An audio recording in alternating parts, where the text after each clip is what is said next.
We're going to be breaking this review up into a couple sections. First, we're going to do design. That's going to be the interior and the exterior. We're going to look at the drive in terms of the powertrain, the handling, and day-to-day use. Price point, where this car fits into the market, it's some of its competitors, and then a bunch of miscellaneous things, kind of pros and cons that we liked and didn't like about the car that don't really fit into a category. And we're going to finish with overall opinions and thoughts on the car. All right, so to start off with the exterior design, it's a good-looking car. I don't want to be rude about it. It's definitely not an ugly car. It is a bit feminine. All of us in the office kind of agree. Driving around in public, we did kind of, slouch down a little bit because we wanted to avoid being seen.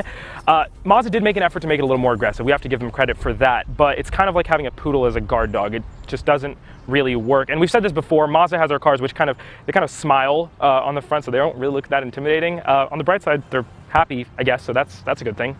In regards to interior design, this has to be by far the weakest point of the car. It's plasticky all over the place. It's kind of a weird layout, and outdated is probably the best word to describe it. A couple oddities are that the handbrake is actually on the other side, so you kind of have to reach around and get oddly close to the passenger's leg to pull the handbrake. I don't really do handbrake turns and stuff like that, but considering it's a sports car, that might be an issue for some of you who do kind of more enthusiastic driving with handbrake turns and stuff like that.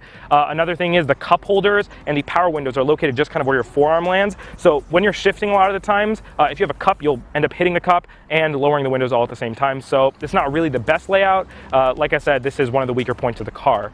John did also have issues with getting into the car. His birthday was last week, so this might be him getting old. I personally had no issues. In terms of ergonomics and driving position and stuff like that, it's great once you're in, but bear in mind this car is very, very low to the ground, so you do kind of have to, bend down to get in. It's not as bad when the top is down though. When the top is up, you kind of need to bend your head down a little bit more. Not the biggest deal, but just something to bear in mind if you're really tall. So now let's move on to the drive. We'll start with powertrain. This car is a 2-liter 4-cylinder engine putting out 167 horsepower, 140 pounds-feet of torque. It is rear-wheel drive, so front engine. It's a great setup. One thing we all kind of really noticed was that this car really wants to be driven hard. The engine idles very high, and the engine to combination of the gearing ratio, it just revs really, really high for no reason. I mean, the only way to really comfortably shift is at about 3,000 RPM. The car just really wants you to drive it, which is awesome because that's kind of the goal of this car. It is a sports car. It's not really a cruiser, which I'll get to later.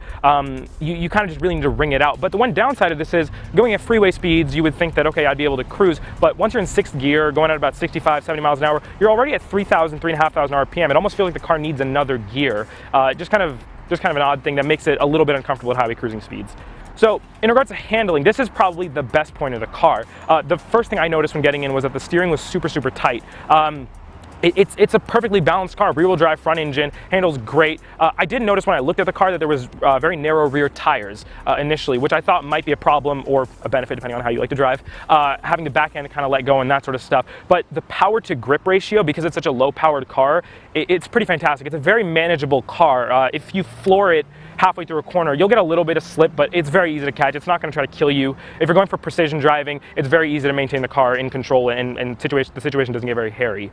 Another thing is there is no understeer with this car. Me and John kind of talked about this as well.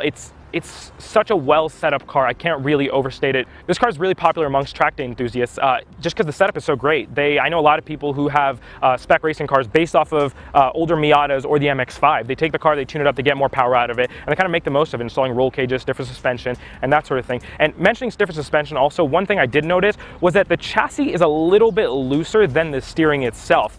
This makes it feel like you're kind of slipping from corner to corner, which is a great feeling when you're really going at it through a canyon or something like that.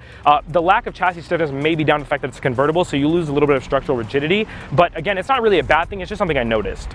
So with this car being geared so much towards performance and being this great sports car and great handling characteristics and everything, you do lose on the day-to-day usability of it. It's a little bit rough around the edges.